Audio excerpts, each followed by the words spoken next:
Welcome back to Secrets of Superpowers. We've already delved into the sinister reality of the Wunderwaffe, the German wonder weapons.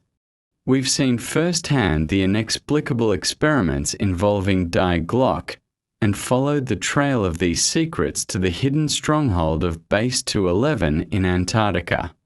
But today, we confront the most elusive, fantastic, and fiercely debated mystery of all. In the final desperate months of World War II, the true, astonishing ambition of the Third Reich was not the development of new tanks or the refinement of V-rockets.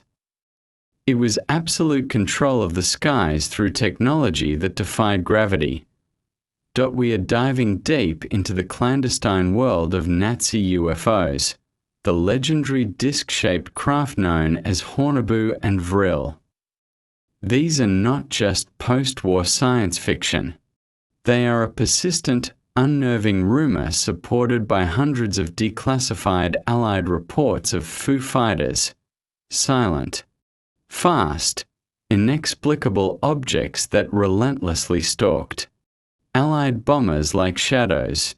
We will trace the origins of the alleged anti-gravity propulsion systems, from the esoteric beliefs of the Vril Society to the groundbreaking, if unfinished, engineering solutions of Victor Schauberger. We will examine the chilling accounts of the Battle of Antarctica, a supposed direct confrontation between these discs and Admiral Byrd's fleet. The question remains, did the Reich truly succeed in achieving genuine anti-gravity flight? And were these discs the technology they managed to conceal and perfect in their secret refuges? Prepare to look beyond accepted history. This is the definitive story of the Nazi UFOs. The historical precedent, the Foo Fighters, the legend of the Nazi. Discs has very real roots in the events of World War II. The term Foo Fighters was coined by Allied fighter pilots in late 1944. Pilots over Europe and the Pacific repeatedly reported encounters with UFOs, small, metallic, disc-like, or spherical objects that shadowed their aircraft. The descriptions were remarkably consistent. The objects were silent, moved at incredible speeds, and executed sudden, sharp maneuvers that violated all known laws of aerodynamics, yet they never engaged in combat. They merely observed or vanished at impossible velocity.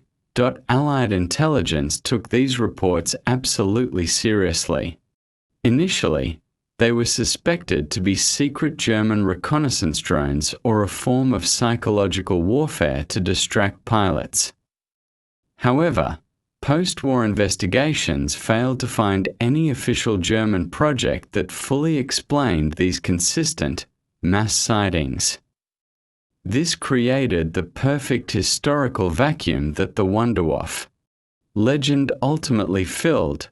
The pilots' accounts of objects capable of instantaneous acceleration and vertical takeoff align perfectly with the alleged capabilities of the German disc projects, strongly suggesting that even if these prototypes were rare, something operational was in the air. The esoteric roots, the Vril Society and the Seekers of the Black Sun. The most controversial, yet most captivating, element of the disc program is its connection to German occultism. At the center of the legend is the Vril Society, Vril Gesellschaft, an alleged secret group founded before the war. The society took its name from the concept of Vril, a hidden energy or life force described in Edward Bulwer-Lytton's novel, The Coming Race. Vril members supposedly believed in accessing ancient, extraterrestrial knowledge and cosmic power that could be applied to technology. While the historical evidence for the Vril Society as a technological organization remains debatable, the idea that a regime obsessed with the occult would seek unconventional, otherworldly power sources to gain a technological edge is highly compelling. The legend asserts that it was the Vril Society mediums who received instructions from extraterrestrial sources on how to build the first flying discs. This connection gave the German UFO program its unique, mystical aura. The alleged engineers, Schriever, Meave, and Habermal. The development of the flying saucers is typically attributed to several key engineers working on revolutionary, non-traditional flight concepts. Rudolf Schriever allegedly developed a circular aircraft concept using a rotating ring to create lift, likely utilizing high-pressure air or powerful fans. Schriever claimed his prototype actually flew. Dr. Richard Meave, often credited as the chief engineer behind the main Haunebu designs, focusing on gyroscopic stabilization and jet turbine propulsion. Otto Habermal, another engineer frequently mentioned in connection with early disc tests in Prague, before their projects were allegedly transferred under the direct control of the SS. The supposed key breakthrough, according to the theories, was the use of intense rotation and electromagnetic effects to counteract gravity. These engineers were not just refining propellers. They were searching for an entirely new, fundamental way to fly that did not rely on wing lift. It was a technological leap, not merely an aerodynamic refinement. The Haunebu series, the military armored disc, the Haunebu series, typically cited as I-2 and 3, represents the military, armored application of disc technology. These discs are described as large, heavily armored craft, ranging from 25 to 70 meters in diameter. According to legend, they were capable of carrying not only a crew but also armaments and light military payloads. WWII, an early, smaller prototype with limited speed, essentially a testing platform. Haunebu 2, a significantly improved version, allegedly achieving fantastic speeds and used for long-range flights. Haunebu 3, the largest and most mythical version, supposedly capable of intercontinental flight and prolonged autonomy.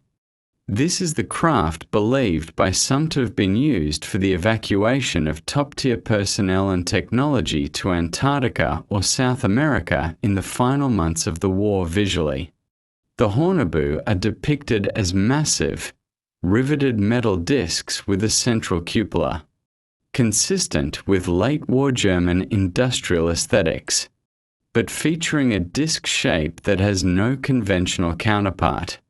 The Vril series, the esoteric and high-speed design. In contrast to the military Haunebu, the Vril series discs are often portrayed as experimental or even esoteric craft. They were reportedly smaller, significantly faster, and crucially, powered by the mysterious Vril energy generator, a device claimed to be a free energy source or an advanced electromagnetic motor.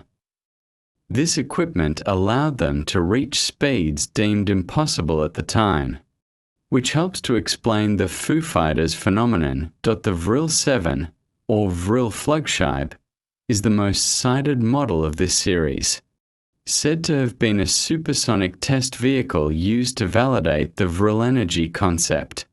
Legend suggests that tests of these models were conducted in secured tunnels in Germany and Czechoslovakia, from which they could take off vertically. The Vril discs are key to understanding why American UFO investigations were always shrouded in such intense secrecy. The Schauberger engine, gyroscopic force and implosion. A crucial scientific thread leads to the brilliant but overlooked Austrian inventor, Victor Schauberger. While he wasn't directly involved in the Haunebu or Vril projects, his ideas strikingly align with the anti-gravity disk theories. Schauberger was a pioneer of implosion technology, the concept of generating power through the chaotic, swirling movement of air or water, a vortex, rather than the outward explosion used in conventional engines. He worked on engines that utilized centripetal force and vortex dynamics to generate lift. His concept of a self-sustaining vortex that could counteract gravity provides a plausible, though unconventional, scientific basis for a core element of the disk legend. Some researchers believe that German engineers combined Schauberger's theories with gyroscopic and electromagnetic ideas to create a propulsion system that accounts for the silence and extreme maneuverability of these reported UFOs. The Final Escape and the Battle of Antarctica. The most explosive claim is that the most advanced disks were not destroyed but were successfully evacuated from the Reich's territory in the final days of the war. According to the theory, models like the Haunebu 3 and perhaps the Vril 7, along with key scientists, personnel, and blueprints, were flown or transported by U-boats to the secret Antarctic Base 211. This theory suggests that the Nazis did not merely hide in Antarctica, but continued to develop and test their advanced flight technology there, far from Allied interference. This leads directly to the heart of the Admiral Byrd conspiracy and the alleged Battle of Antarctica in 1947. It is claimed that Admiral Richard E. Byrd and his operation High Jump, 13 ships, 4,700 troops, were not just a research mission, but a military invasion intended to neutralize the German base. According to alleged insider accounts, Byrd encountered a technologically superior foe, flying discs, that flew from pole to pole with incredible speed and inflicted significant damage on his fleet. The premature and unexplained termination of Byrd's mission, along with his disturbing comments upon return, serve as the main proof that this confrontation did occur, and Nazi UFOs were successfully deployed. Conclusion and legacy, Operation Paperclip and UFO hysteria. The legend of the Nazi UFOs did not die in 1945. It simply transferred to the victorious Allied nations. Following the massive spike in US UFO sightings after 1947, Roswell, Kenneth Arnold sighting, Project Blue Book was established to investigate. Many researchers believe this post-war surge was directly related to the covert transfer of advanced German aerodynamic and engineering developments, specifically related to unconventional flight and disk shapes, as part of Operation Paperclip. American and Soviet military research institutions became saturated with German scientists. Regardless of whether the Haunebu were true anti-gravity machines or merely advanced rotary wing prototypes, they forced the world's superpowers to completely rethink their understanding of flight.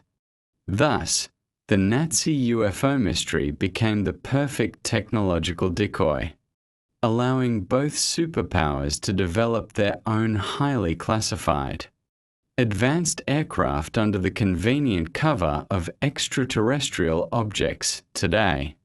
These legends serve as a powerful reminder that the history of technology is far more complex than commonly accepted. and that the deepest secrets may be hidden not by aliens, but by the humans who lost the war. Thank you for joining us on this chilling journey through technology, occultism, and war. The Haunebu legend compels us to ask, is this merely a fantastic exaggeration of failed wartime projects? Or is it the suppressed truth of a technological leap that changed the course of post-war history? What is your theory, science fiction, or the foundation of modern UFO sightings? Share your thoughts in the comments below. If the compelling secrets of the past intrigue you, be sure to like this video and subscribe to Secrets of Superpowers. Next time, we will explore the organization that provided the philosophical and occult foundation for these mad ambitions. Haunebu, the dark heart of Nazi Germany's search for the supernatural, ancient technology, and their mythical racial roots. See you in the next episode.